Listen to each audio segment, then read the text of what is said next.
नमस्कार। प्रस्तुत कर रही हूँ मुंशी प्रेमचंद जी द्वारा लिखी हुई एक कहानी गृह नीति। दोस्तों, अगर आपको मेरे चैनल के कंटेंट अच्छे लगते हो तो मैं आपसे अनुरोध करूंगी कि मेरे चैनल को ज़रूर सब्सक्राइब करें और साथ ही साथ बेल आइकन भी प्रेस करें ताकि मेरे द्वारा अपलोड की हुई कहानियाँ सबसे पहले आप तक पहुँचे। धन्यवाद। तो आइए सुनते हैं गृह नीति। जब माँ बेटे से बहू की शिकायतों का दफ्तर खोल देती है और यह सिलसिला किसी तरह खत्म होते नजर नहीं आता तो बेटा उकता जाता है और दिन भर की थकान के कारण कुछ झुंझला कर माँ से कहता है, तो आखिर तुम मुझसे क्या करने को कहती हो अम्मा? मेरा काम स्त्री को शिक्षा देना तो नहीं है, यह तो तुम्हारा काम है। तुम मुझसे डांटो मारो चाहे जो सजा दो, मेरे लिए इससे ज्यादा खुशी की बात और क्या हो सकती है कि तुम्हारे प्रयत्न से वह आदमी बन जाए। मुझसे मत कहो कि उसे सलीका नहीं, तमीज नहीं, बेअदब है, उसे डांट कर सिखाओ। माँ: वाह, मुंह से बात तो निकालने नहीं देती, डांटू तो नोच ही खाए। उसके सामने अपनी आबरू बचाती फिरती हूँ कि किसी के मुंह पर मुझे कुछ अनुचित शब्द न कह बैठे। बेटा: तो फिर इसमें मेरी क्या खता है? मैं तो उसे नहीं सिखा देता कि तुमसे बेअदबी करे। माँ: तो और कौन सिखाता है? बेटा: तुम तो अंधेर करती हो अम्मा। माँ: अंधेर नहीं करती, सत्य कहती हूँ। तुम्हारी ही शह पाकर उसका दिमाग इतना बढ़ गया है। जब वह तुम्हारे पास जाकर टेसुए बहाने लगती है तो तुमने कभी उसे डांटा, कभी समझाया कि तुझे अम्मा का अदब करना चाहिए? तुम तो खुद उसके गुलाम हो गए। वह भी समझती है कि मेरा पति कमाता है, फिर मैं क्यों न रानी बनकर रहूं? मैं क्यों किसी से दबूं? मर्द जब तक शह न दे औरत का इतना गुर्दा नहीं हो सकता। बेटा: तो क्या मैं उससे जाकर कह दूं कि मैं कुछ नहीं कमाता, बिल्कुल निखट्टू हूँ? तब वह मुझे जलील न समझेगी। हर एक पुरुष चाहता है कि उसकी स्त्री उसे कमाऊ, योग्य, तेजस्वी समझे और सामान्यतः वह जितना है उससे अधिक बढ़कर अपने आप को दिखाता है। मैंने कभी ऐसी नादानी नहीं की, कभी स्त्री के सामने डींगे नहीं मारी, लेकिन स्त्री की दृष्टि में अपना सम्मान खोना तो कोई भी नहीं चाहेगा। माँ: तुम कान लगाकर, ध्यान देकर और मीठी मीठी मुस्कुराहट के साथ उसकी बातें सुनोगे तो वह क्यों न शेर बनेगी? तुम खुद चाहते हो कि स्त्री के हाथों मेरा अपमान कराओ। मालूम नहीं मेरे किन पापों का मुझे दंड दे रहे हो, किन किन अरमानों से कैसे कैसे कष्ट झेलकर तुम्हें पाला। खुद नहीं पहना लेकिन तुम्हें पहनाया, खुद नहीं खाया लेकिन तुम्हें खिलाया। मेरे लिए तुम उस मरने वाले की निशानी थे और मेरी सारी अभिलाषाओं का केंद्र। तुम्हारी शिक्षा पर मैंने हजारों आभूषण होम कर दिए। विधवा के पास दूसरी कौन सी निधि थी? इसका तुम मुझे इस तरह पुरस्कार दे रहे हो? बेटा: मेरी समझ में नहीं आता कि आप मुझसे क्या चाहती हैं। आपके उपकारों को मैं कभी भूल सकता हूँ? आपने मुझे केवल शिक्षा ही नहीं दिलाई, मुझे जीवन दान दिया है, मेरी सृष्टि की है, अपने गहने ही नहीं होम किए, अपना रक्त तक पिलाया है। अगर मैं 100 बार भी अवतार लूं तो मैं इसका बदला नहीं चुका सकता। मैं अपनी जान में आपकी इच्छा के विरुद्ध कोई काम नहीं करता, यथासंभव आपकी सेवा में कोई बात उठाकर नहीं रखता। जो कुछ पाता हूँ लाकर आपके हाथों पर रख देता हूँ। और मुझसे क्या चाहती हैं? और मैं कर ही क्या सकता हूँ? ईश्वर ने हमें तथा आपको और सारे संसार को पैदा किया है, उसका हम उसे क्या बदला देते हैं? क्या बदला दे सकते हैं? उसका नाम भी तो नहीं लेते, उसका यश भी तो नहीं गाते। इससे क्या उसके उपकारों का भार कुछ कम हो जाता है? माँ के बलिदानों का प्रतिशोध कोई बेटा नहीं कर सकता, चाहे वह भूमंडल का स्वामी ही क्यों न हो। ज्यादा से ज्यादा मैं आपकी दिलजोई ही तो कर सकता हूँ, और मुझे नहीं याद आता कि मैंने कभी आपको असंतुष्ट किया हो। माँ: तुम मेरी दिलजोई करते हो? तुम्हारे घर में मैं इस तरह से रहती हूँ जैसे कोई लौंडी। तुम्हारी बीवी कभी मेरी बात तक नहीं पूछती। मैं भी कभी बहू थी, रात को घंटे भर सास की देह दबाकर, उनके सिर में तेल डालकर, उन्हें दूध पिलाकर तब बिस्तर पर जाती थी। तुम्हारी स्त्री 9 बजे अपनी किताबें लेकर सहंची में जा बैठती है, दोनों खिड़कियां खोल देती है और मजे से हवा खाती है। मैं मरूं या जीऊं इससे उसे क्या मतलब? क्या इसी दिन के लिए मैंने तुझे पाला था? बेटा: तुमने मुझे पाला था तो ये सारी सेवा तुम्हें मुझसे लेनी चाहिए थी, मगर तुमने मुझसे कभी कहा ही नहीं। मेरे अन्य मित्र भी हैं, उनमें भी मैं किसी को माँ की देह में मुक्कियां लगाते नहीं देखता। मेरे कर्तव्य का भार आप मेरी स्त्री पर क्यों डालती हैं? यूं अगर वह आपकी सेवा करे तो मुझसे ज्यादा प्रसन्न और कोई ना होगा। मेरी आंखों में उसकी इज्जत दूनी हो जाएगी, शायद उससे और ज्यादा प्रेम भी करने लगूं। लेकिन अगर वह आपकी सेवा नहीं करती है तो आपको उससे अप्रसन्न होने का कोई कारण ही नहीं है। शायद उसकी जगह मैं भी होता तो ऐसा ही करता। सास मुझे अपनी लड़की की तरह प्यार करती तो मैं उसके तलवे सहलाता, इसलिए नहीं कि वह मेरे पति की माँ होती है, बल्कि इसलिए कि वह मुझे मातृत्व स्नेह करती है। मगर मुझे यह खुद भी बहुत बुरा लगता है कि बहू सास के पांव दबाए। कुछ दिनों पहले तक स्त्रियां पति के पांव दबाती थी, आज भी उस प्रथा का लोप नहीं हुआ है, लेकिन मेरी पत्नी मेरे पांव दबाए तो मुझे बहुत ग्लानि होगी। मैं उससे ऐसी कोई खिदमत नहीं लेना चाहता जो मैं उसकी ना कर सकूं। यह रस्म उस जमाने की यादगार है जब स्त्री पति की लौंडी समझी जाती थी। अब पति और पत्नी दोनों बराबर हैं, कम से कम मैं तो ऐसा ही समझता हूँ। माँ, तो मैं ठीक ही कहती हूँ कि तुम ही ने उसे ऐसी ऐसी बातें पढ़ाकर शेर कर दिया है। तुम ही मुझसे बैर साध रहे हो। ऐसी निर्लज्ज, ऐसी बदजबान, टर्री और फूहड़ छोकरी संसार में दूसरी न होगी। घर में अक्सर मोहल्ले की बहनें मिलने आती रहती हैं। यह राजा की बेटी न जाने किन गवारों में पली है कि किसी का भी आदर सत्कार नहीं करती, कमरे से निकलती तक नहीं है। कभी कभी जब वे खुद कमरे में चली जाती है तो यह गधी चारपाई से उठती तक नहीं, प्रणाम तक नहीं करती, चरण छूना तो दूर की बात है। बेटा, वह देवियां तो तुमसे मिलने आती होंगी ना। तुम्हारे और उनके बीच न जाने क्या क्या बातें होती हों। अगर तुम्हारी बहू बीच में आ कूदे तो मैं तो उसे बदतमीजी कहूंगा। कम से कम मैं तो कभी ना पसंद करूंगा कि जब मैं अपने मित्रों से बात कर रहा हूँ तो तुम या तुम्हारी बहू वहां आकर खड़ी हो जाए। स्त्री भी अपनी सहेलियों के साथ अगर बैठी हो तो मैं बिना बुलाए वहां न जाऊंगा। यह तो आजकल का शिष्टाचार है। माँ, तुम तो हर बात में उसकी पक्ष करते हो बेटा।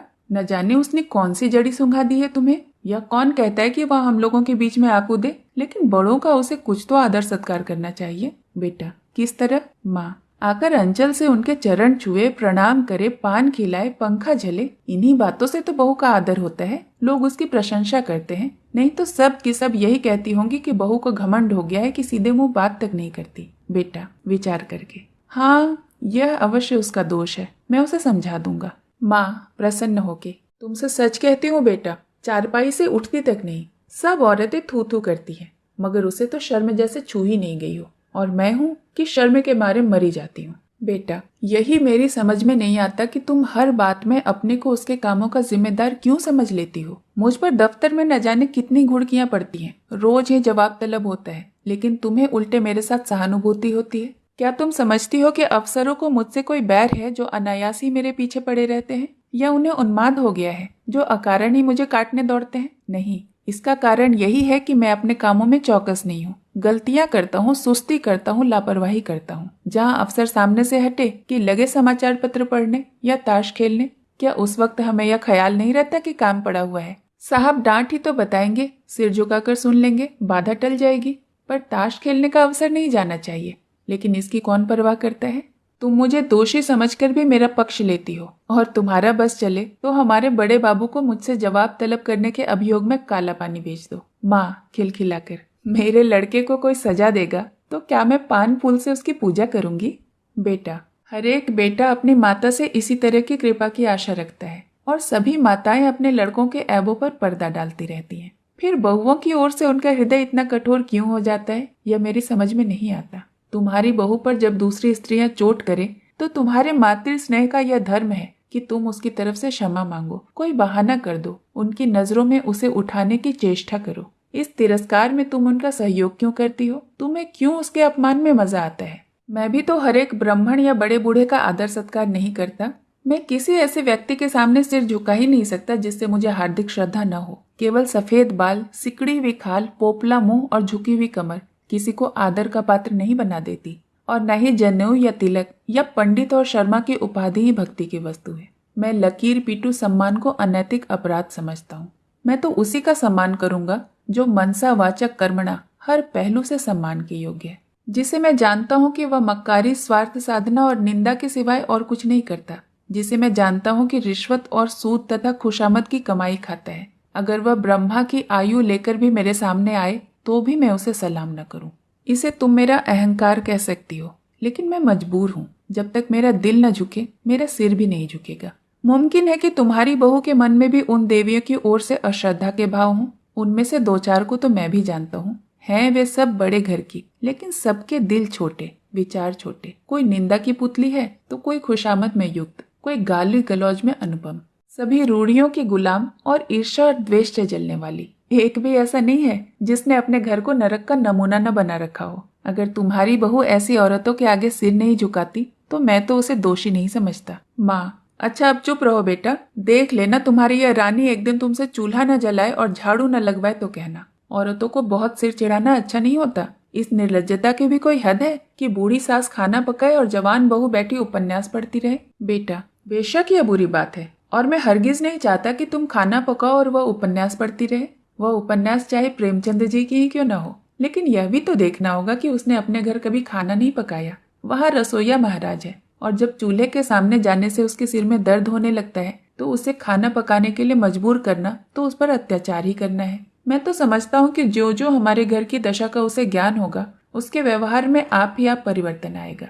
यह उसके घर वालों की गलती है कि उन्होंने उसकी शादी किसी धनी घर में नहीं की। हमने भी शरारत की कि अपनी असली हालत उनसे छिपाई और यह प्रकट किया कि हम पुराने रईस हैं। हम अब किस मुंह से उससे कह सकते हैं कि तू खाना पका या बर्तन मांझ या झाड़ू लगा। हमने उन लोगों से छल किया है और उसका फल भी हमें चखना ही पड़ेगा। अब तो हमारी कुशल इसी में है कि अपनी दुर्दशा को नम्रता, विनय और सहानुभूति से ढकें और उसे अपने दिल को तसल्ली देने का अवसर दे कि बला से धन नहीं मिला ना सही, घर के आदमी तो अच्छे मिले। अगर यह तसल्ली भी हमने उससे छीन ली तो तुम ही सोचो उसको कितनी विदारक वेदना होगी। शायद वह हम लोगों की सूरत से भी घृणा करने लगे। माँ, उसके घर वालों को 100 दफे गरज थी, तब हमारे यहाँ विवाह किया। हम उनसे कोई भीख मांगने गए थे? बेटा, उनको अगर लड़के की गरज थी तो हमें भी धन और कन्या दोनों की गरज थी। माँ, यहाँ के बड़े बड़े रईस हमसे नाता करने को मुंह फैलाए बैठे थे। बेटा, इसीलिए कि हमने रईसों का स्वांग बना रखा था। घर की असली हालत खुल जाए तो कोई बात भी न पूछे।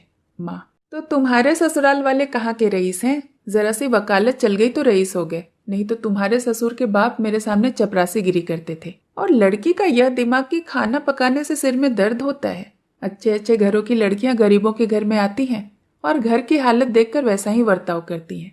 यह नहीं कि बैठे अपने भाग्य को कोसा करे। इस छोकरी ने तो हमारे घर को कभी अपना समझा ही नहीं। बेटा, तुम समझने दोगी तब तो समझेगी। जिस घर में घुड़कियों, गालियों और कटुताओं के सिवा कुछ न मिले, उस घर को कौन अपना समझे?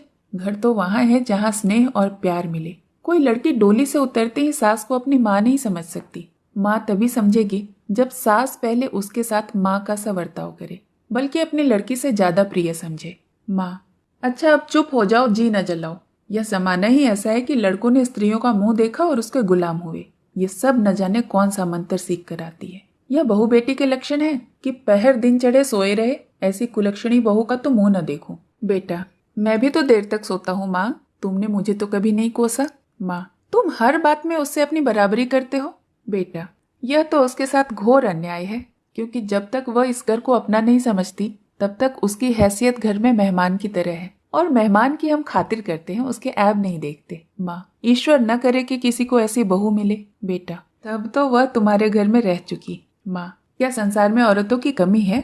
बेटा, औरतों की कमी तो नहीं है, मगर देवियों की कमी जरूर है। माँ, नौज ऐसी औरत सोने लगती हो तो बच्चा रोते रोते बेदम हो जाए, भिनकती तक नहीं। फूल सा बच्चा लेकर मैके गई थी, 3 महीने में लौटी तो बच्चा आधा भी नहीं है। बेटा, तो क्या मैं यह मान लूं कि तुम्हें उसके लड़के से जितना प्रेम है उतना उसे नहीं?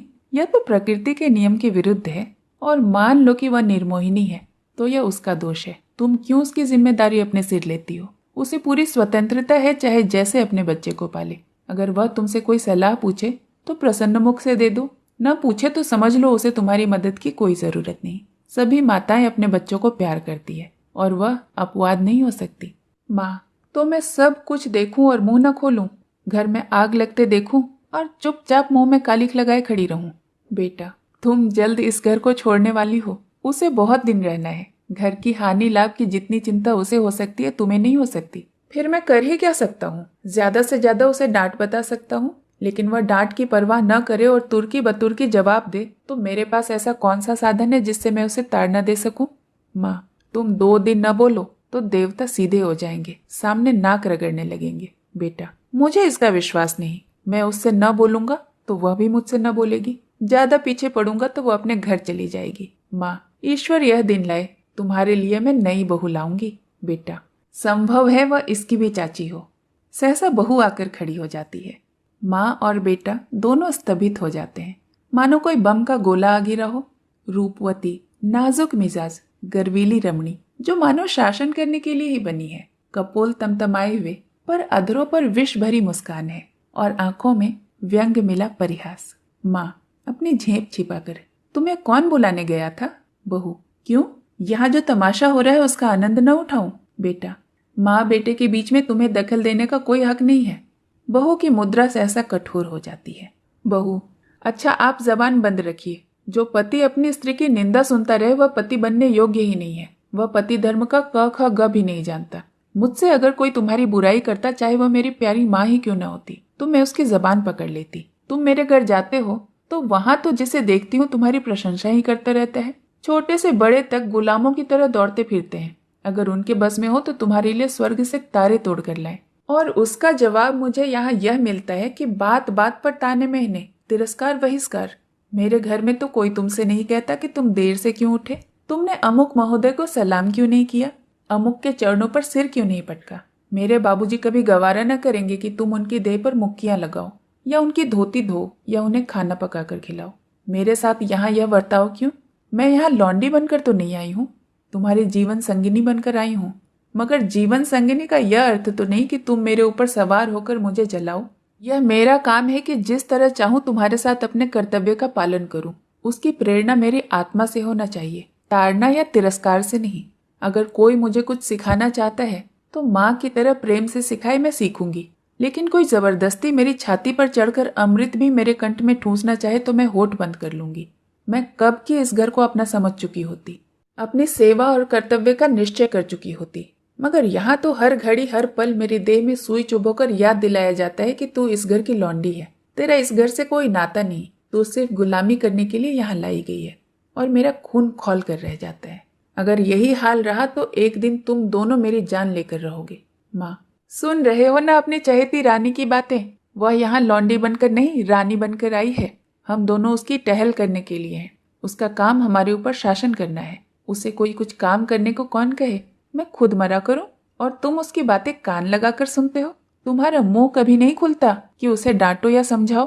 थर थर कांपते रहते हो। बेटा, अच्छा अम्मा, ठंडे दिल से सोचो। मैं इसकी बातें न सुनूं तो कौन सुने? क्या तुम इसके साथ इतनी सी भी हमदर्दी नहीं देखना चाहती?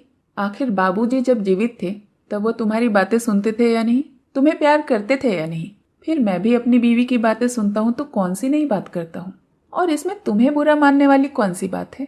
माँ, हाय बेटा, तुम अपनी स्त्री के सामने मेरा अपमान कर रहे हो। इसी दिन के लिए मैंने तुम्हें पाल पोस कर बड़ा किया था। क्यों मेरी छाती नहीं फट जाती? वह आंसू पोंछती आपे से बाहर होकर कमरे से निकल जाती है। स्त्री पुरुष दोनों कौतुक भरी आंखों से उसे देखते हैं, जो बहुत जल्द हमदर्दी में बदल जाती है। पति, माँ का हृदय, स्त्री, माँ का हृदय नहीं, स्त्री का हृदय। पति अर्थात स्त्री, जो अंत तक पुरुष का सहारा चाहता है, स्नेह चाहता है और उस पर किसी दूसरी स्त्री का असर देखकर ईर्ष्या से जल उठता है। पति, क्या पागलों सी बातें करती हो? स्त्री, यथार्थ कहती हूँ। पति, तुम्हारा दृष्टिकोण बिल्कुल गलत है और इसका तजुर्बा तुम्हें तब होगा जब तुम खुद सास बनोगी। स्त्री, मुझे सास बनना ही नहीं है। लड़का अपने हाथ पांव का हो जाए, ब्याह करे और अपना घर संभाले। मुझे बहू से क्या सरोकार? पति, तुम्हें यह अरमान बिल्कुल नहीं कि तुम्हारा लड़का योग्य हो, तुम्हारी बहू लक्ष्मी हो और दोनों का जीवन सुख से कटे। स्त्री, क्या मैं माँ नहीं हूँ? पति, माँ और सास में क्या कोई अंतर है? स्त्री, उतना ही जितना जमीन और आसमान में है। माँ प्यार करती है, सास शासन करती है। कितनी ही दयालु, सहनशील, सत्वगुणी स्त्री हो, सास बनते ही मानो ब्याई हुई गाय हो जाती है। जिसे पुत्र से जितना ही ज्यादा प्रेम है, वह बहू पर उतनी ही निर्दयता से शासन करती है। मुझे भी अपने ऊपर विश्वास नहीं है। अधिकार पाकर किसे मद नहीं हो जाता। मैंने तय कर लिया है कि मैं सास बनूंगी ही नहीं। औरत की गुलामी सासों के बल पर कायम है। जिस दिन सासें न रहेंगी, औरत की गुलामी का अंत हो जाएगा। पति, मेरा ख्याल है कि तुम जरा भी सहज बुद्धि से काम लो तो तुम अम्मा पर भी शासन कर सकती हो। तुमने हमारी बातें कुछ सुनी? स्त्री, बिना सुने ही समझ लिया कि क्या बातें हो रही होंगी। वही बहू का रोना। पति, नहीं नहीं, तुमने बिल्कुल गलत समझा। अम्मा के मिजाज में आज मैंने विस्मयकारी अंतर देखा, बिल्कुल अभूतपूर्व। आज वह जैसे अपनी कटुताओं पर लज्जित हो रही थी। हाँ, प्रत्यक्ष रूप से नहीं, संकेत के रूप से। अब तक वह तुमसे इसलिए नाराज रहती थी कि तुम देर से उठती हो। अब शायद उन्हें यह चिंता हो रही कि कहीं सवेरे उठने से तुम्हें ठंड न लग जाए। तुम्हारे लिए गर्म पानी करने को कह रही थी। स्त्री, प्रसन्न होकर, सच? पति, हाँ, मुझे तो सुनकर आश्चर्य हुआ। स्त्री, तो अब मैं मुंह अंधेरे उठूंगी। ऐसी ठंड क्या लग जाएगी? लेकिन तुम मुझे चकमा तो नहीं दे रहे हो? पति, अब इस बदगुमानी का क्या इलाज है? आदमी को कभी कभी अपने अन्याय पर खेद तो होता ही है ना। स्त्री, तुम्हारे मुंह में घी शक्कर। अब मैं हरदम उठा करूंगी। वह बेचारी मेरे लिए क्यों पानी गर्म करेंगी? मैं खुद पानी गर्म कर लूंगी। आदमी करना चाहे तो क्या नहीं कर सकता है।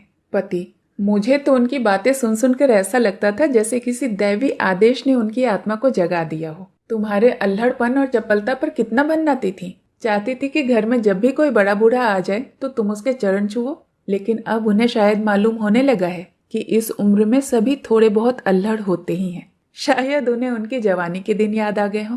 कहती थी यही तो शौक श्रृंगार, पहनने ओढ़ने खेलने कूदने के दिन है। बूढ़ियों का तो दिन भर तांता लगा रहता है। कोई कहाँ तक उनके चरण छुए और क्यों छुए? ऐसी कहाँ की बड़ी देवियां हैं?